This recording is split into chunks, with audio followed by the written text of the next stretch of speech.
aspecto y luego hacer una interacción. El título que he puesto es Vivir bajo presión, vivir bajo presión. La iglesia de Esmirna es una iglesia que vive bajo presión. Y quizás vamos a descubrir que algunas de las presiones que estaban en aquella iglesia están también entre nosotros, o está en la iglesia del Señor del día de hoy. De manera que bien puede servirnos esta palabra para ver qué consejo da Dios como para poder caminar bajo presión. Bien, vamos entonces al texto de la palabra del Señor, Apocalipsis 2, 8 al 11. Dice este texto, y escribe al ángel de la iglesia en Esmirna. El primero y el postrero, el que estuvo muerto y vivió, dice esto. Antes de avanzar, en todas estas iglesias habla Jesús. Y es importantísimo percibir eso, porque la enseñanza, en algún sentido, es del propio Jesús. Aquí dice, yo soy el primero y el postrero. Yo soy el que estuvo muerto y vivió. Y lo que ahora voy a decir es esto. Y dice esto a la iglesia en aquel lugar. Yo conozco tus obras y también tu tribulación y tu pobreza, pero tú eres rico. Y la blasfemia de los que se dicen ser judíos y no lo son, sino sinagoga de Satanás. Duro. Yo conozco esto. Esto te está pasando, le dice Jesús a la iglesia. Fíjense qué interesante. Yo tomo la segunda palabra aquí para darle título general, donde dice, yo conozco tus obras y tu tribulación. La palabra en griego aquí es una palabra muy importante que literalmente significa estar aplastado por un peso, presión, presionado por algo que desde afuera te somete de alguna manera y tu interior está bajo presión, presionado. Sigue. No temas en nada lo que vas a padecer. O sea, anticipa encima padecimientos. He aquí el diablo echará a algunos de vosotros en la cárcel para que seáis probados y tendréis, vuelve al tema de la presión, y tendréis tribulación por 10 días. Y aconseja, sé fiel hasta la muerte y yo te daré la corona de la vida. ¿Qué aconseja? Sé fiel hasta la muerte y yo te daré la corona de la vida. Al principio del versículo 10 había dado otro consejo. No temas. El temor presiona mucho. El miedo al presente, el miedo al futuro, es una presión salvaje para las comunidades eclesiales y para las personas. Para las sociedades todas. Las sociedades del miedo hacen mal. Anhelamos tener sociedades de confianza, economías de confianza. Pero qué difícil, ¿no? Nadie me responde, pero imagino que me están diciendo dificilísimo, no difícil. Pone una presión sobre la familia, sobre las personas, aún sobre los funcionarios, terrorífica. Y termina, versículo 11, el que tiene oído, oiga lo que el Espíritu dice a las iglesias.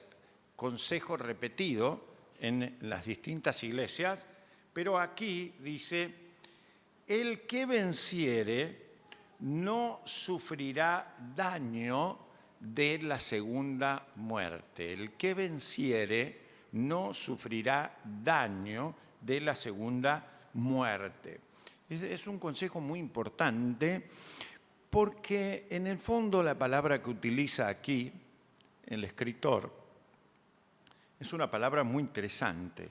La iglesia no sufrirá un daño que le impida de manera terminal, llevar a cabo su propósito.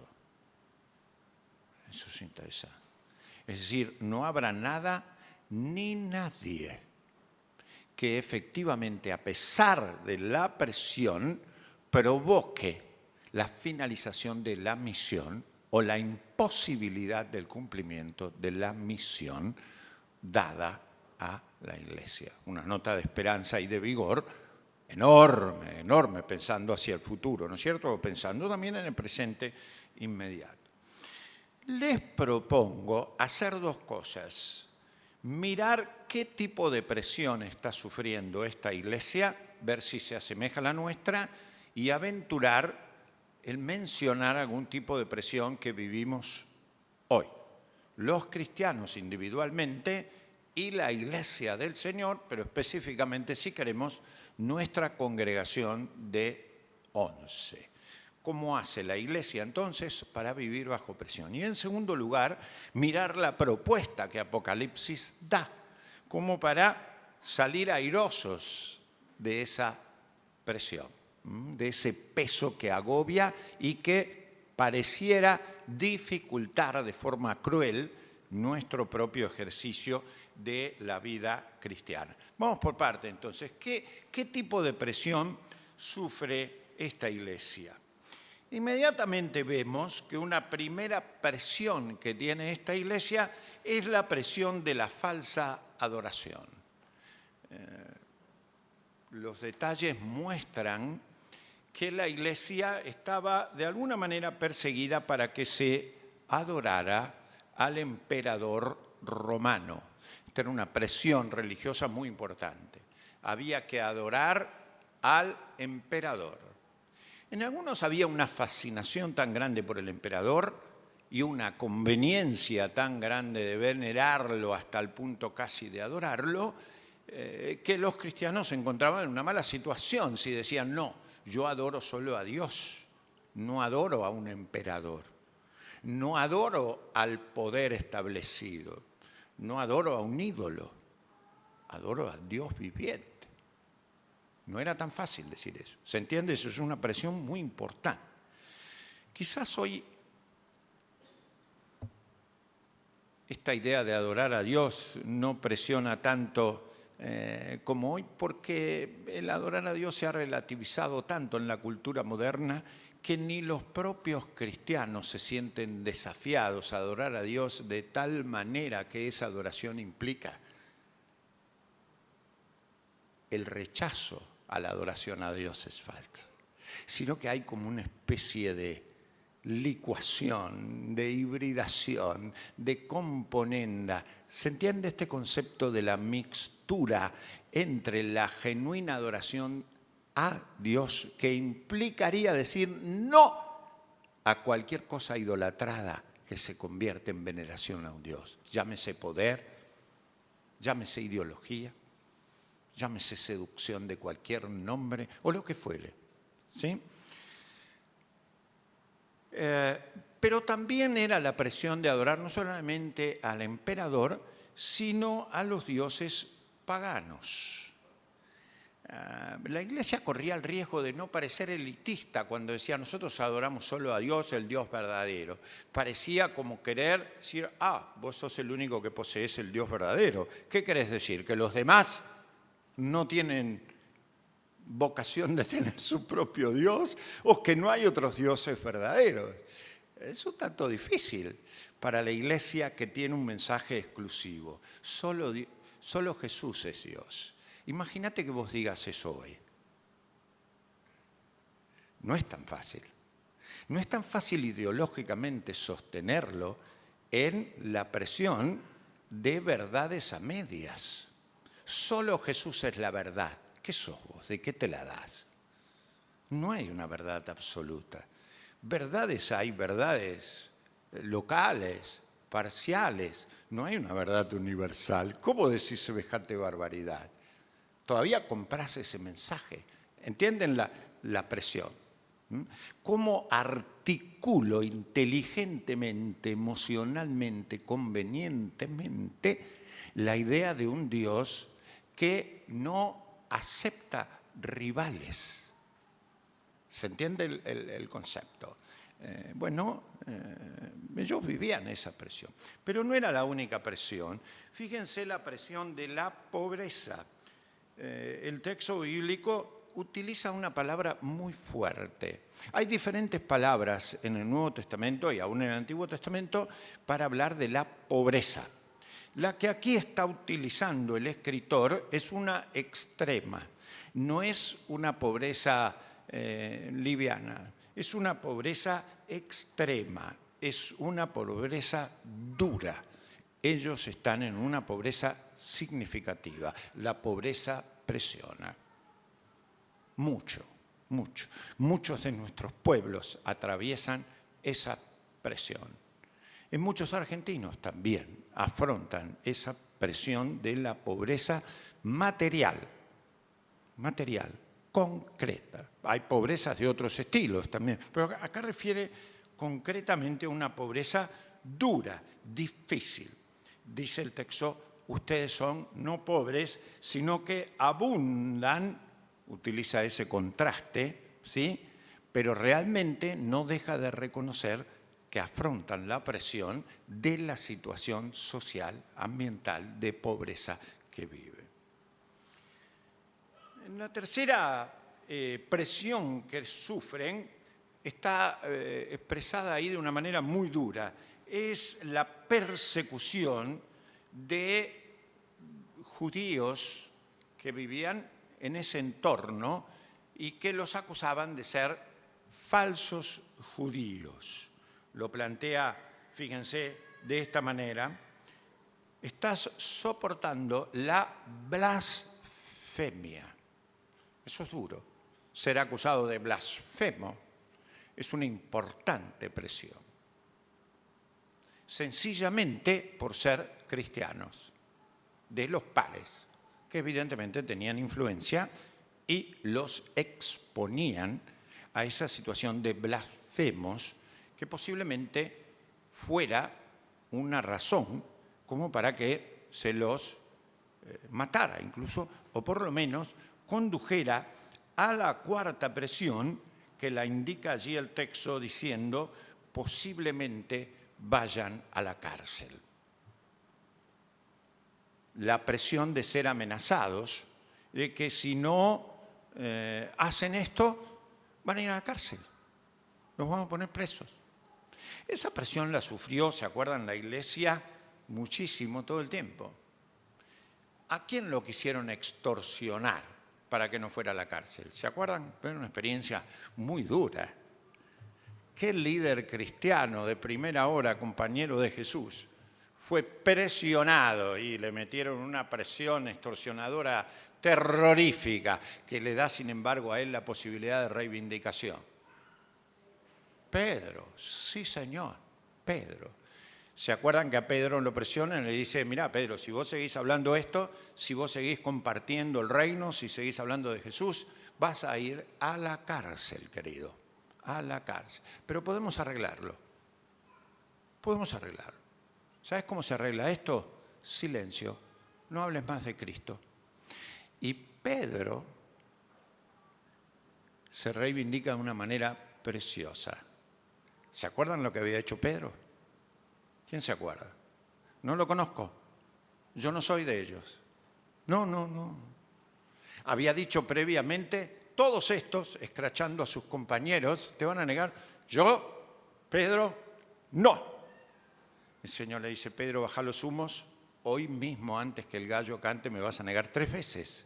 Y sucede. ¿Se acuerdan? Pero después, Pedro aprendió la lección. Lo vienen a presionar. Hoy se dice, lo vienen a apretar. ¿Se entiende el texto?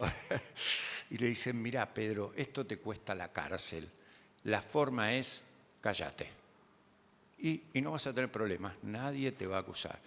Y Pedro dice, juzguen ustedes. Había aprendido la lección. Si es justo, ¿se acuerdan? Obedecer a los hombres antes que a Dios. No me agarran más, no me voy a callar nada la boca. ¿Y qué le pasó? Lo metieron preso. Notable lo que dice paréntesis el texto bíblico. De hecho, es una cosa fantástica, porque lo ponemos de ejemplo, pero sin embargo también refleja un ejemplo a medias. La iglesia hacía oración sin cesar a Dios por Pedro. ¿Respondió el Señor la oración? Sí. La iglesia creyó parcialmente. ¿Por qué dice eso, pastor? Porque Pedro salió, tocó el timbre y alguien que va a atender dice, ¡es Pedro! No, no puede ser, debe ser. Estás viendo visiones, mujer, ¿qué te pasa? ¿Cómo puede ser? Y el Señor había respondido. A veces oramos con una fe parcial. Fe marcha atrás, fe que va a ir al revés. Fe que yo sabía que no iba a pasar nada.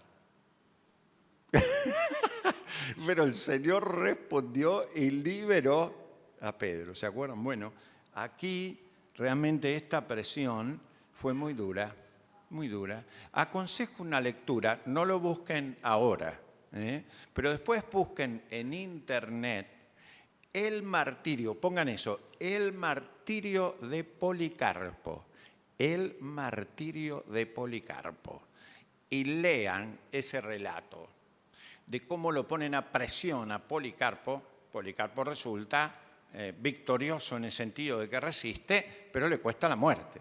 Martirio de Policarpo, acuérdense, de la iglesia de Esmirna, unos poquitos años después. Policarpo vivió del 70 al 150 y pico, más o menos, de la era cristiana, así que ahí nomás de lo que estaba ocurriendo aquí. Martirio de Policarpo. Léanlo en internet, no es muy largo, pero es una lectura sustanciosa de cómo un cristiano argumenta desde adentro hacia afuera para soportar la presión, resultando victorioso aunque le cueste la muerte. Es decir, está poniendo en práctica Apocalipsis 2.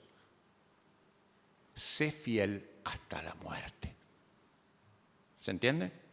Había aprendido la lección que le habían dirigido a esa comunidad. Pero por último, yo creo que esta iglesia soporta también la presión que es resultante de todo eso. Y que a veces, uno toma casi como en primer lugar, pero es resultante de eso. ¿Por qué? Porque cuando estamos presionados, aparece otra presión, que es la presión de las relaciones entre nosotros. De cómo vive cada uno, eso, y cómo a veces nos herimos en esto. ¿Por qué vos dijiste aquello? ¿Por qué pusiste aquello o no lo hiciste? ¿Quién sos vos para decir esto? ¿Por qué te referís a tal hermano de esa manera? ¿Se entiende? ¿Cómo no me ayudaste? Es decir, toda la parte más miserable de los seres humanos empieza a presionar. Nos empezamos a acusar. Cada uno cree que el problema lo trajo el otro. O puede ocurrir. Y esa es una presión salvaje, muy salvaje. ¿Se entiende el concepto que sufre la iglesia? Y evidentemente esta iglesia no está ajena a eso. No está ninguna iglesia ajena a eso. Todos estamos en esa posibilidad de que ante las presiones siempre encontremos algo afuera y particularmente en el otro, no en mí, una razón para estar presionado. Y esa es como una cosa muy miserable de todos nosotros, porque en lugar de hacernos mirar a quien corresponde mirar, miramos donde no tenemos que mirar. Y esa es una presión injusta, porque no conduce a ningún lado. Bueno, ¿se entiende el concepto? Esta iglesia vive toda esa presión. ¿Y qué nos puede enseñar esta iglesia? Podemos aprender de Esmirna montones de cosas. De hecho, me parece que la cosa más importante, voy a señalarla como única, aunque la subdivido, es que la iglesia tiene que, frente a la presión, no solo frente a la presión, pero en este caso, frente a la presión, mirar,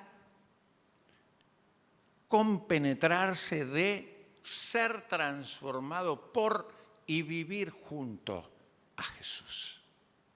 ¿Cuál es la respuesta a la presión? Mirar, vivir, ser transformados, ser guiados por Jesús. El texto bíblico, cuando uno lo analiza en detalle, muestra cosas de Jesús maravillosas. De hecho, muestra quién es Jesús de una manera sorprendente frente a la presión. Muestra además cómo vocaciona a Jesús, es decir, cómo llama a Jesús, qué es lo que Jesús invita a hacer y a hacer a la iglesia. Y además dice, yo te conozco, yo te conozco. Sugiere Jesús intimidad con la iglesia perseguida. Sugiere no indiferencia. No me es ajena la persecución de la iglesia. Yo sé quién sos, por lo tanto estoy al lado de. Eso es significativo y muy grande. Pero veamos por parte. Fíjense cómo presenta esta parte del Apocalipsis a Jesús. Jesús es, miren cómo lo dice, porque lo dice de una manera fantástica. El primero y el postrero. No hay nada que no sea Jesús. Él es el único que lo puede, lo sabe y lo conoce todo. Pero Él además es el eterno, fíjense. Y qué cosa interesante dice luego. El que estuvo muerto y vivió. Jesús es el resucitado, Jesús es el vencedor. Jesús es presente, está presente, está cercano, está vivo, está actuante, está con finalidad, tiene poder. Esa es la premisa frente a la presión. ¿Quién es cabeza de la iglesia? ¿Quién es el líder de la iglesia? ¿Quién es el centro de la iglesia? ¿Quién es el que conoce a la iglesia? ¿Quién es el que se interesa por la iglesia? ¿Quién es el sabio? Jesús. ¿Tiene poder? Sí. ¿Tiene sabiduría? Sí. ¿Tiene comprensión de la realidad? Sí. ¿Tiene cómo cambiar la situación? Sí. ¿Ama a su iglesia? Claro. ¿Vocasiona a su iglesia para servirle? Por supuesto. ¿Quién es el que libera de la liberación? Él. ¿Quién? Jesús. El que es siempre, el que está presente, el que redime, el que libera. La iglesia no solamente tiene que entender esto como una teoría, sino como una experiencia de verdadera libertad interior. No es solamente comprender una teoría y anunciarla, es vivir la experiencia de ser de Cristo, de pertenecer a Cristo. ¿Se entiende ese concepto que es fundamental? Vivir esa experiencia. Pero Jesús hace algo muy importante aquí. Dice, yo te conozco. Ese verbo es muy importante. Yo intimo contigo. Yo sé quién sos. No se me escapa nada de vos, iglesia. No se me escapa nada de vos, persona. Yo sé quién sos, Carol. Yo sé quién sos, Norma. Yo sé quién sos, Febe. Yo sé quién sos, Eva. Yo sé quién sos, Susana. Yo sé quién sos, Carlos. Por citar a los que tengo acá adelante. Te conozco. Interesante. Todo ser humano, usted, el Señor que está en la esquina, es conocido por Dios. Y usted es la obra de mayor valor de Dios. Qué notable. La Biblia dice que Dios conoce a unos pajaritos, las plantas. Pero usted, la vida para Él es hermosa y vale la pena ser vivida. Muchas veces hablando como pastor con algunas personas, dice, usted me está cargando a mí. Me está diciendo que la vida es hermosa. ¿Qué tengo yo de hermoso? Hace muchos años, eso se repite constantemente, viví una experiencia muy notable. Teníamos un programa de radio en otra iglesia que pastoreaba Y habíamos dicho en ese programa de radio que la vida vale mucho y que su vida vale mucho. Y el domingo en la mañana en un culto se abre la puerta, digamos, era otro templo, ¿no? Pero se abre esa puerta y entra una mujer y me señala a mí y dice: usted, pastor, el que está hablando, así fuerte, desde allá atrás, usted es un mentiroso. El ujier que estaba ahí, no sabía si sacarla o qué. Le digo: un momentito, no le interrumpa. ¿A cuáles de mis mentiras se refiere? Le digo. Claro que sí, que soy un mentiroso, seguramente. Pero ¿a cuál específicamente alude usted? Se lo voy a decir. Usted en la radio dijo, en su programa, Mónica D'Alorso estaba en ese programa, ella era la conductora de ese programa que hacíamos con el pastor Loredo. Dijo que Dios se interesa por las personas. Dios por mí no se interesa nada, dijo la mujer. Se hizo un silencio tremendo, tremendo. En una crisis real de la mujer. Quería experimentar que Dios se interesaba por ella. Y fue una experiencia conmovedora, como los hermanos quisieron después mostrarle que Dios sí se interesaba por ella. Pero hasta que no abrís tu corazón desde adentro hacia afuera, es un mensaje fabuloso, pero no lo vivís. Entonces, cuando decimos que Dios es el vencedor para que lo sea en tu vida, tenés que abrir tu mente, tu corazón, tu voluntad, decirle sí.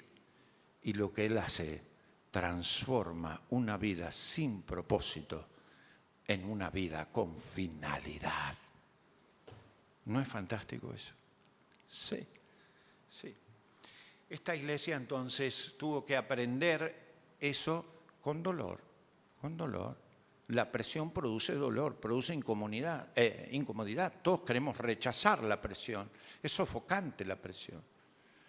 ¿Tuvieron la presión del calor en estos días? Vieron que te están hablando y abanicándote y vos decís: ¿estás atendiéndome? ¿Qué decías?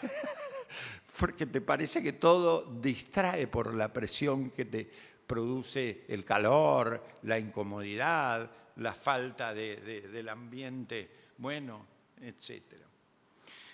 Pero Dios sí sabe de eso, pero no subestima la presión que la gente vive.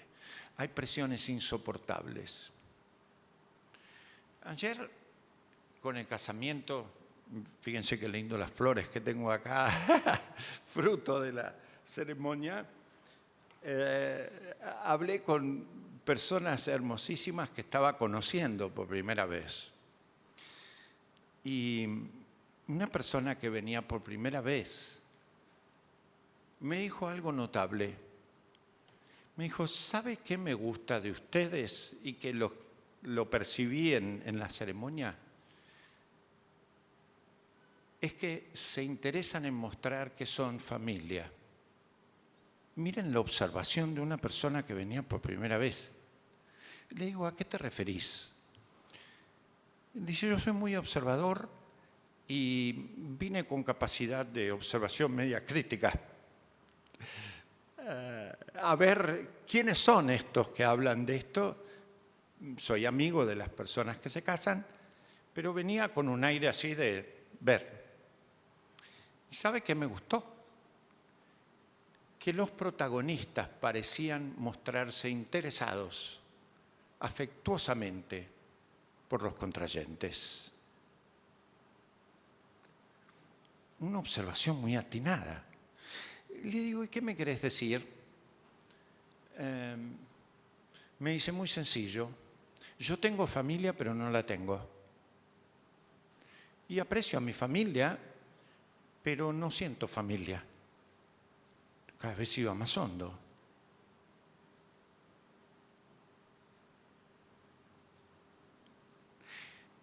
Jesús es como que está diciendo: lo que yo deseo es que para superar la presión,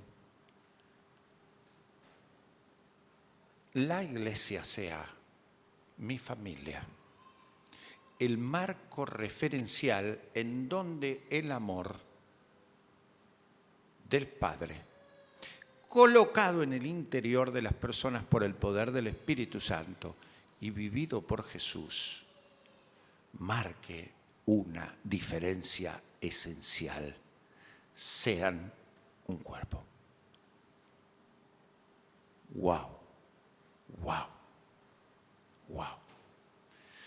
Eso supera toda presión. No, la presión va a estar, pero hace que se pueda trasponer, confrontar y soportar airosamente la presión. Si no, se desmorona. Se desmorona. Por supuesto que Jesús conoce la presión, la falta de amor, el abandono, la pérdida de seres queridos, la pérdida de la dignidad humana, la falta de sentido y propósito en la vida, la explotación del ser humano por el ser humano, la violación de los derechos de las personas. Y ustedes podrían seguir con realismo de cómo sufre la persona, cómo sufrimos a lo mejor todos: inestabilidad, inseguridad, ofensas, rebajas de la naturaleza humana, a veces en la familia. ¿Se acuerdan lo que yo les contaba? Que cuando hablamos de la familia, muchas personas de afuera dicen: ustedes hablan de la familia, pero el centro más violador de los derechos humanos, el centro más productor de violencia es la familia. Y algo de razón tienen cuando la familia está tan presionada que no funciona como debe funcionar. ¿Qué produce? Una gran angustia, un gran dolor, violencia, hasta golpes, destrucción de niños, de mujeres. Sí, violación, horrible, un espanto. O pérdida de la dignidad, un relacionamiento emocional fuera de control de los adultos sobre los infantes. Espanto total, presión cruel. Jesús tiene que reinar ahí. Jesús tiene que marcar una diferencia. Cierro. El texto concluye con un desafío.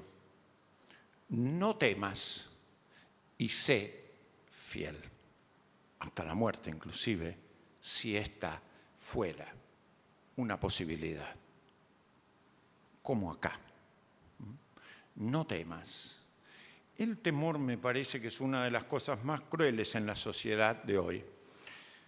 Me parece que para, salir airosos, el temor es un mal consejero. Mal consejero. El mejor consejero es que nuestra inteligencia, nuestro mundo emocional, nuestro mundo volitivo, nuestro mundo corporal, nuestro mundo social esté iluminado por el Cristo vencedor, por el Cristo resucitado y vivo, que genera identidad y propósito. Y esto no es solamente una buena doctrina, es la más excelente realidad. Sé fiel, desde adentro hacia afuera. Que tu corazón, tu mente, tu voluntad esté alimentada por la más sublime nueva, dice un coro. Dios te ama, Dios te ama. Y eso vigoriza tu ser. Evita que haya locuras, evita que haya presiones. Claro que no, vivimos en una sociedad repleta de pecado. Nosotros coparticipamos de algunos de esos. ¿Ustedes se anotan algunos? Yo me anoto en algunos de esos pecados. Vamos. Seguramente usted también se anotará en esa lista, ¿verdad? Contribuye a eso. En su propia familia, a lo mejor, en su propia iglesia, a lo mejor. No crean que todos somos tan, puros, santos, inmaculados. Lamentablemente a veces tiramos nuestra leñita al fuego. ¿Sí? No debiéramos, pero lo hacemos. Y eso pone presión. ¿Qué quita la presión? Un encuentro profundamente revitalizador con el que estaba muerto y ahora vive. con el que es el primero y el último, como habíamos visto, con el que es, con el que vive, con el que da vida, se llama Jesús. Amén.